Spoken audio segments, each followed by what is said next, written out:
Church. And a good morning to those on Zoom. Thankful for the Lord that I can be here this morning to exhort you. I feel like it's strange because I'm asking, when last did I stand here? I've been on holiday, and Brother Theo is so excited to always be up here. He doesn't give me a chance. But it feels good to exhort the church this morning. We have read in the book of Exodus, and my sermon title, God Led, comes from the first verse that we read, Exodus 13 and verses 18.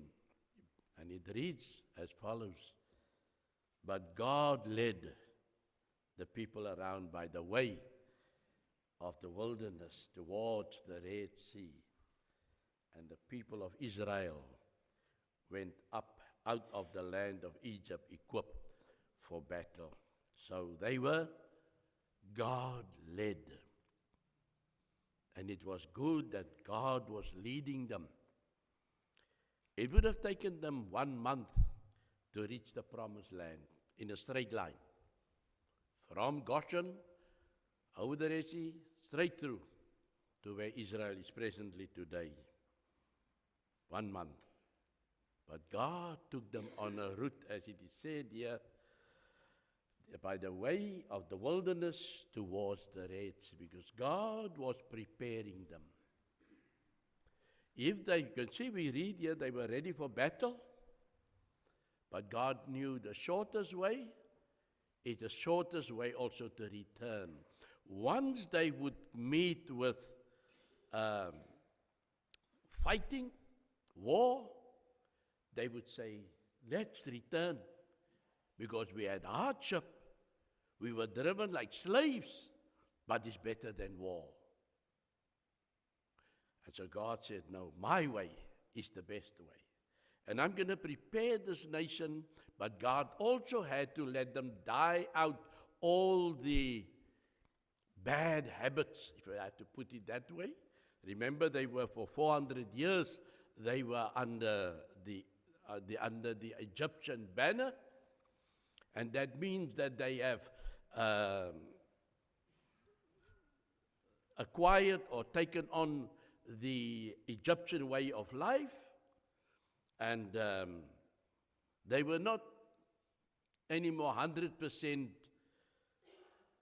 in the, we just had now about Abram, that his faith was reckoned unto him as righteousness.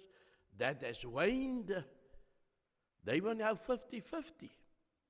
But there were the remnant that were crying out to God, please. Some of them remembered, like Aaron, the sons of Levi, that there was a man named Abram, there was a man named Joseph, there was that they believed in a God that provided for us in rescue. In times when there was famine, God was there. But the most of them were not so dedicated. And so we find that Moses had to be born, and Moses became their savior, and Moses had to come, and God had to eventually have 10 plagues to convince them that God is still alive. Moses is his spokesperson, and he's going to lead them according to his manner. As I say, God then purified them in the desert. Most of them, let me be honest, all of them that came out of Egypt died in the wilderness, except for Joshua and Caleb. Joshua took them over the River Jordan into the promised land with Caleb. Only 2. We may speak on Wednesday night about the 2 of them. But God purified them. When God leads, He purifies. And so we find that God has always furnished leadership, and did so as it is done so in our text. So we're going to read tonight our first, I can't almost see that far. It's about, looks like 5 to 11. Right. God has always furnished leadership, and as He done so in this text, is where He leads. God leads in paths of righteousness. Psalm 5 and verses 8 tells us, "Lead me, O Lord." David crying out, "Lead me, O Lord, in your righteousness because of my enemies. Make your way straight before me." That is David crying to God, so to say, as you've led the children of Israel out of the world, out of Egypt, through the wilderness to the promised land. I remember that leadership. So lead me also, Lord, in your righteousness, so that I can be in a good standing with you. And when it says, make your way straight before me, David is requesting from God that not to consider him. I'll go through you, through the fire, even if it should be, but lead me. He says, lead me beside still waters. In Psalm 23 and verses 2, it says, He restores my soul, He leads me in the paths of righteousness for His name's sake. Verse 23 verse 2 say, He makes me to lie down in green pastures. He leads me beside still waters. Now, David, as a shepherd boy, knows that animals, especially sheep, but that's what we have learned in my studies, that when you have rocks and so in the river, it's what we call the rapids, and there's always the sound coming from them as the water flows over this stones. I call it the rapids. There's always sound, and you'll find, because the animals is very sensitive, they will not find rest there. They will be upset. So David knew, as a shepherd boy, that the sheep would find a quiet place to rest, and it would not be near rapids. And so he says, Lord, also lead me in green pastures and away from trouble, away from the noise of the world. That's why we come together on the first day of the week in a building like this. We are separated from all the noise out there. He leads me to life. Matthew 7, verses 13 to 14, it says, enter by the narrow gate, for the gate is wide and the way is easy that leads to destruction, and those who enter by it are many. I just said, children of Israel was 400 years in Egypt, and not all of them, only maybe just the children of Levi clung to their forefather Levi, that they had received the blessing from their father Jacob, that they would be the caretakers of religion. And so they kept it up the best they could for the children. But God had to demonstrate to Himself, to them, that He's all powerful. And here in Matthew is where Jesus is saying, enter by the narrow gate. For the other gate, the wide gate, is easy, but it leads to destruction. And many that you find there. Verse 14, for the gate is narrow and the way is hard that leads to life, and those who find it are few. How true is that? How true is that? This is supposed to be, in brackets, a Christian country, but on a Sunday you'll find very few people that seeks the way of righteousness. So there's the broad way and there's a narrow way, but God leads you in the narrow way so that you can have life. There's false ideas of leading according to our outline, false ideas of God's leading. Some people think God seeks you in a small, wee voice. Oh, please, Stephen, would you not love to follow me? God is very soft with me. God pamper me. Oh, Stephen. No, there's no such thing that God cuddles up to you so that you can follow Him. No such thing. God follows you in His righteousness. Something that God leads from within by impressions of the mind. God takes hold of your mind, and through your mind, God will lead you.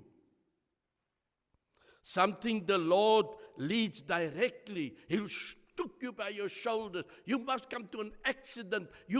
Something drastic must happen with you, and then you will give your life to the Lord. God don't lead that way. Something He leads through emotional tugging or laying it on your heart. He's begging you to follow Him.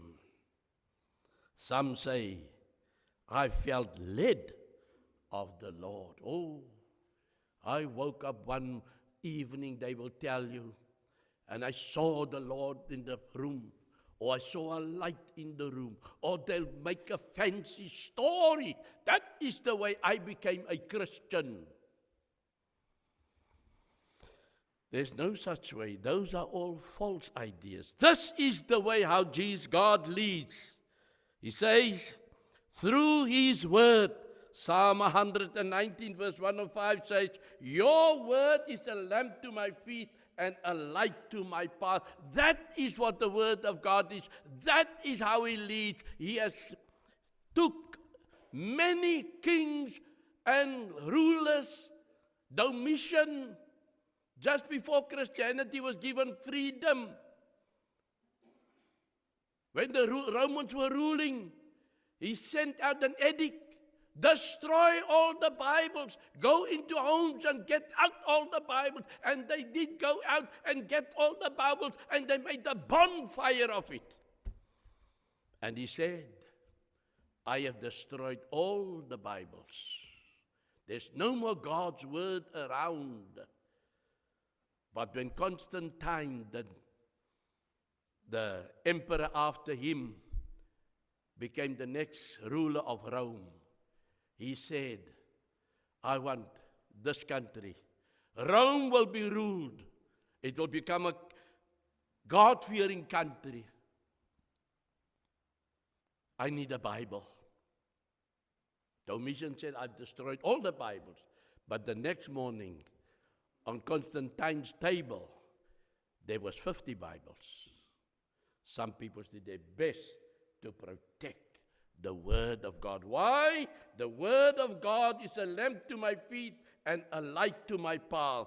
How does God lead? He speaks no other way, not according to feelings. I felt it was the right way. Many times you drive and you think you're on the right way, just to find that you are lost. But it felt like that. Or maybe any attempt that you had, it felt it was the right way to do it. In the end, you'll find it was the wrong way.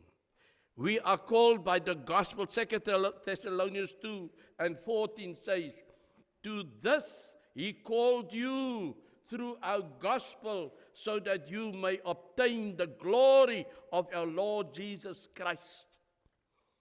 He called you, Paul says, He called you through our gospel. The gospel is the death, burial, and resurrection of Christ Jesus. That's what the gospel is. If you have not met Jesus, if you have not heard about Him, if you have not studied about Him, that He gave His life for me and you, then you're not saved. It says here, He speaks through His Son today. Hebrews chapter 1 and verses 1 and 2 says how long ago at many times and in many ways God spoke to our fathers by the prophets. But in these last days, He has spoken to us by His Son, whom He appointed the heir of all things, through whom also He created the world. So He spoke to Abram. He spoke to Noah. He spoke to Elijah.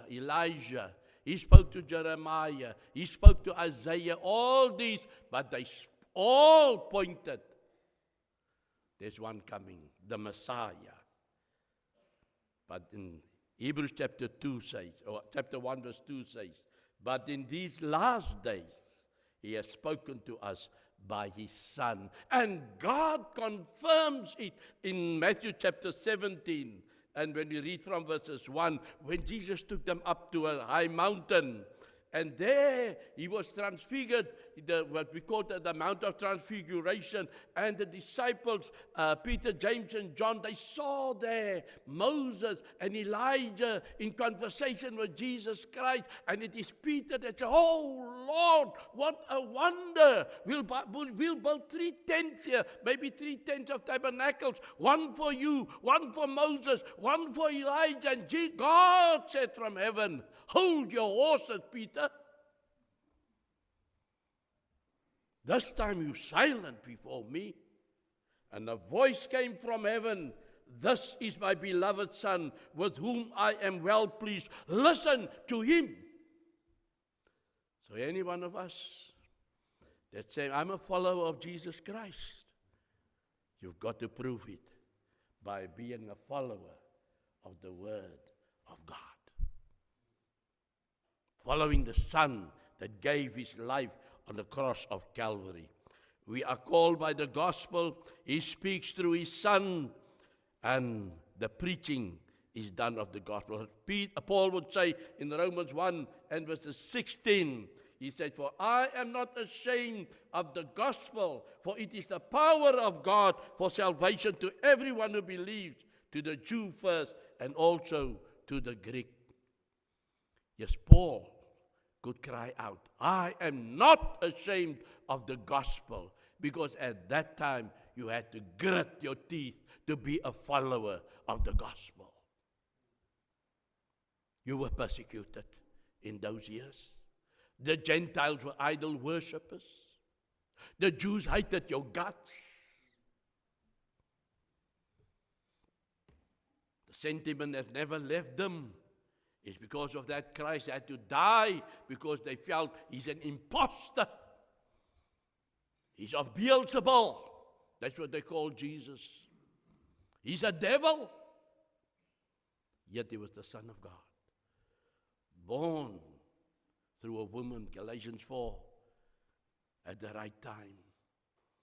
But by cruel hands, Peter says in Acts chapter 2, you took him and you nailed him to a cross by cruel hands. And so, Paul says, I am not ashamed of the gospel, because it was not your status.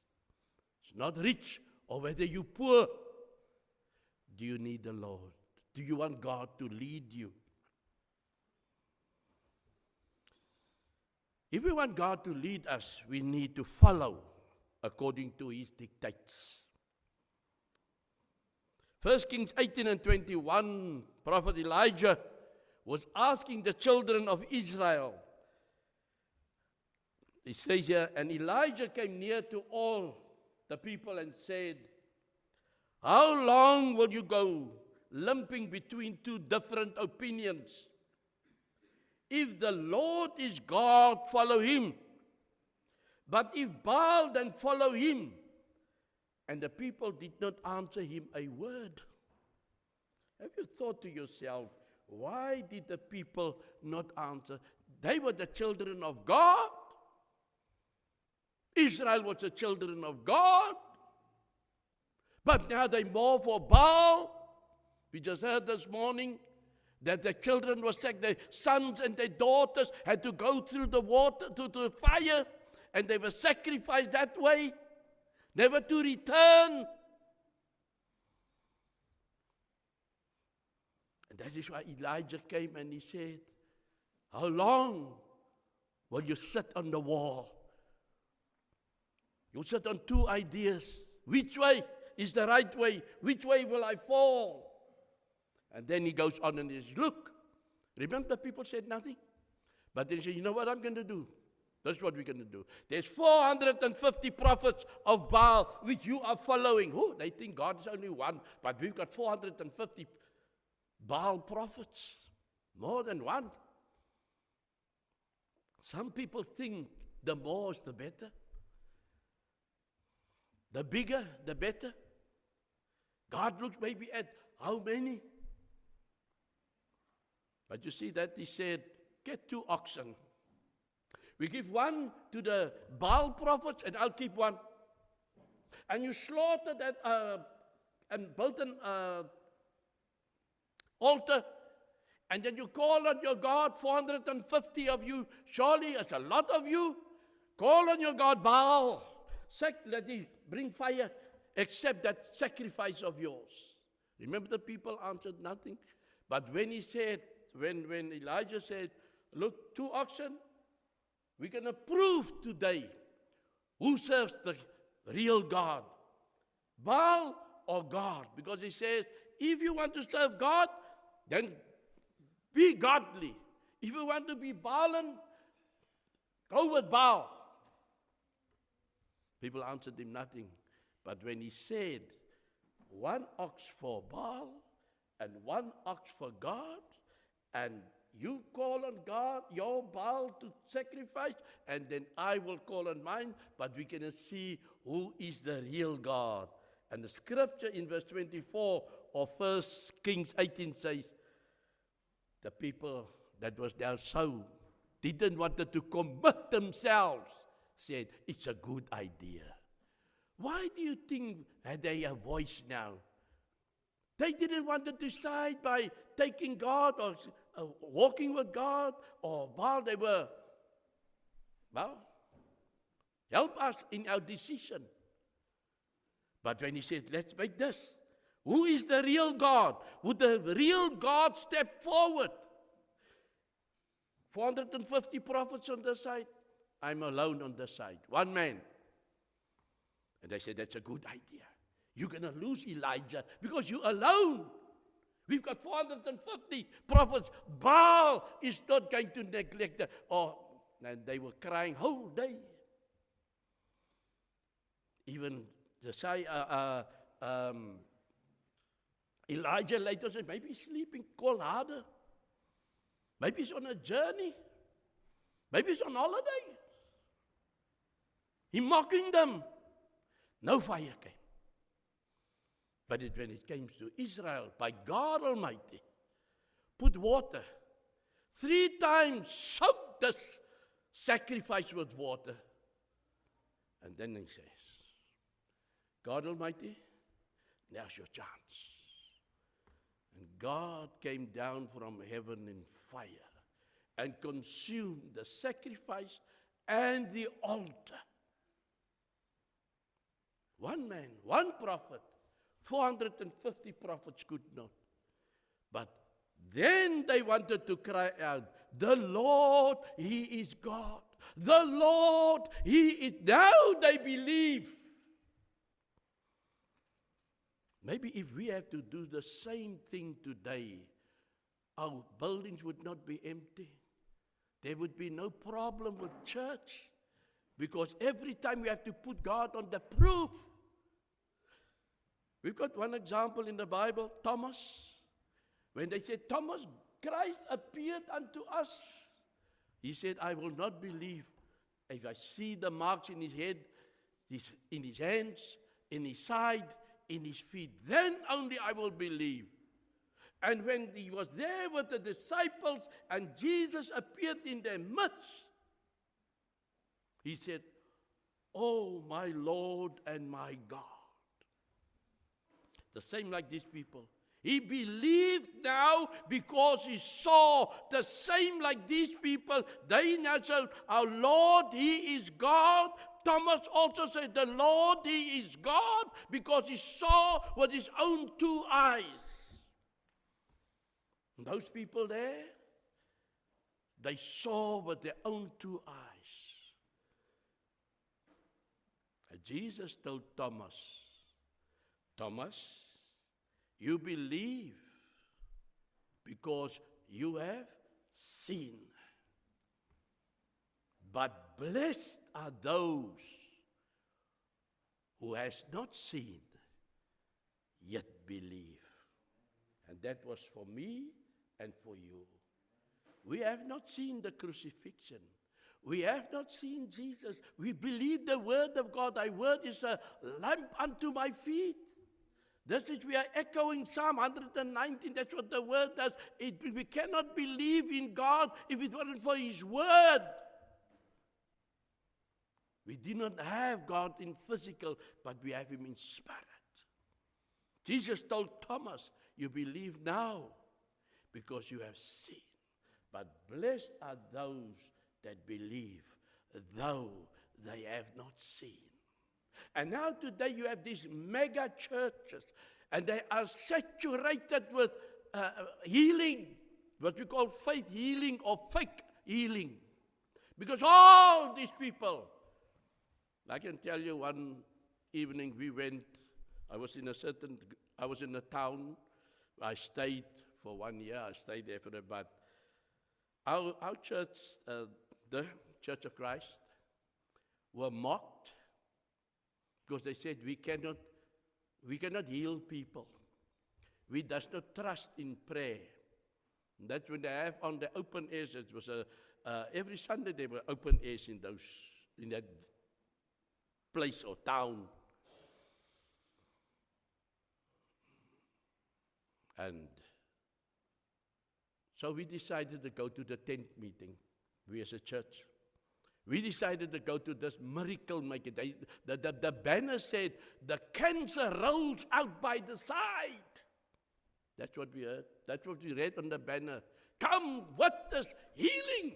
The cancer rolls out by the side. I'll never forget it. And so we as the church, we went there. We want to go see this cancer rolling out by the side. Blind see. Cripple walk.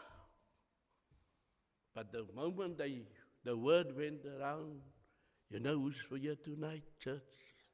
Church of Christ is here tonight. They're coming to witness. And you know what? Very sad. They say there will not be miracle working service here tonight because the spirit is not there or weak. We had power that night. We stopped the miracle powers. No, they said it. I do not lie. They could not perform miracles that night. And we knew it was because of our presence there. And so we left the night. But the next night, the miracles was at it again. So, is it miracles or is it fake? It's fake. But well, it's human pleasing. It's not God-led.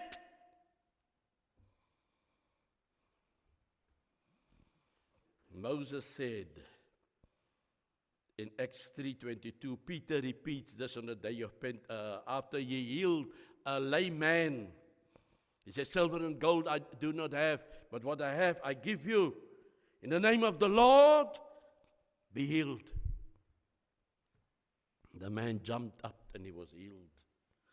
And everybody ran to want to touch John and Peter and apostles because, and he said, oh, don't be so amazed as if it is our work.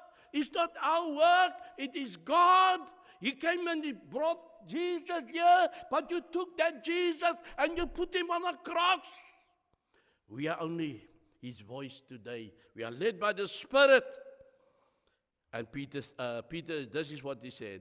The Lord God will raise up for you a prophet like me from your brothers. Those were the words of Moses.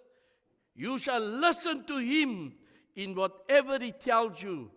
And it shall be that every soul that does not listen to that prophet shall be destroyed from the people. And all the prophets who have spoken from Samuel and those who came after him also proclaimed these days. And as Moses did say in Deuteronomy 18 verse 20, God will raise up a prophet like me. He will also come and say, I was a savior to you Israelites in Egypt, and I brought you to the promised land, but God will raise up another prophet. And even from Samuel throughout, they spoke and they prophesied about this prophet. It is Jesus that they're talking about. And if you don't listen to him, you will be destroyed. Luke 9:23 says, if anyone would come after me, let him deny himself, take up his cross daily, and follow me. That's our duty. You should not consider whether or what. We should make our way to the house of the Lord. Luke 14 and verse 33 says, so therefore, anyone of you who does not renounce all that he has cannot be my disciple. In other words, everything that we have today, we are only stewards. It's God's blessings. God's blessing that I can have a house. It's God's blessing that I can have a vehicle. It's God's blessing that I can have an income. It's God's that I have health and good life. I should dedicate it all to Him. It's not mine. It's His. I'm a good steward. That is what we should say. That's what the Bible says. Any one of you who does not renounce all that he has cannot be my disciple. I need to go this way. I need to do that. I need to do that. You're playing with God. He's first. First Peter 2 and 21 in conclusion. For this you have been called, because Christ also suffered for you, leaving you an example, so that you might follow in His footsteps. Life was hard. We were taught, Peter said, you must pray for the government. You must pray for your employer. Even if they are unjust towards you, you must be insubmissive, because God expects that from you. Christ also left us an example. They took Him to the cross of Calvary. He did not resist. He did it for me and for you. He set that example. All of us can say He was innocent, but He was crucified as if He was guilty. So this morning, God led the children of Israel. And through this sermon, we've learned that God leads through His Word and through all the examples that we have quoted here this morning. What more do you need? What more do you need to be a follower of Christ Jesus? We cannot pay you. We cannot force you. But we can just say, Revelation 3:20, I stand at the door and I knock. Anyone hears my voice and you open the door, I will go in and feast with Him. So this morning, be led by God. We're going to have an invitation hymn. When the roll is called up yonder, is that one? I think I've seen the number. When the roll is called up yonder, that hymn reflects, tells us there's going to be a roll call. Is your name there? Consider that your name be on the roll when He's called. May the Lord bless you.